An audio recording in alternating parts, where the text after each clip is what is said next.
শ্রী শ্রী রামকৃষ্ণ কথামৃত। ওম তব কথামৃতং তপ্ত জীবনং কবিভিরীড়িতং কলমশাপহং শ্রবণমঙ্গলম শ্রীমদাততং ভুবি গীনান্তি চ ভূরিদা জনা।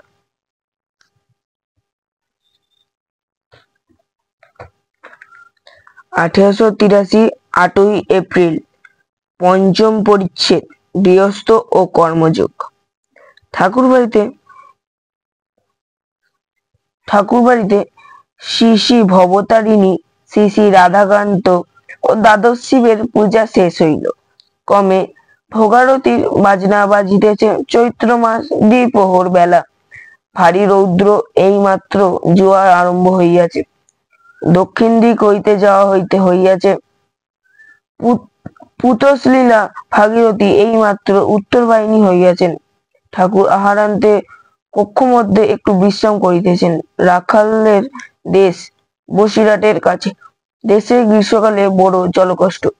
শ্রীরামকৃষ্ণ মণিমল্লিকের প্রতি, দেখো রাখাল বলছিল, ওদের দেশে বড় জলকষ্ট, তুমি সেখানে একটা পুষ্করিণী কাটাও না কেন? তাহলে কত লোকের উপকার হয়। সহজে, তোমার তো অনেক টাকা আছে, অত টাকা নিয়ে কি করবে? তা শুনেছি। তেলিরা নাকি বড় হিসাবী। ঠাকুরের ও ভক্তগণের হাস্য। মণিলাল মল্লিকের বাড়ির কলিকাতা সিন্দুরিয়াপটির ব্রাহ্ম সমাজের 7 বৎসরিক উৎসব উপলক্ষে তিনি অনেককে নিমন্ত্রণ করিয়া থাকেন। উৎসবে শ্রীরামকৃষ্ণকে নিমন্ত্রণ করিয়া থাকেন। মণিলালের বর্ণগণে একখানি বাগান আছে, সেখানে তিনি প্রায় একাকী আসিয়া থাকেন ও সেই সঙ্গে ঠাকুরকে দর্শন করিয়াছেন। মণিলাল যথার্থ হিসাবী লোক বটে।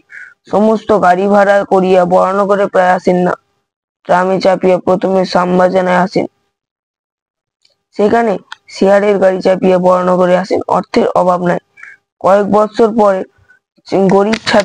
গরিব ছাত্রদের ভরণ পোষণের জন্য এককালে প্রায় 40,000 টাকা বন্দোবস্ত করিয়া দিয়েছিলেন। মণিলাল চুপ করিয়া রহিলেন।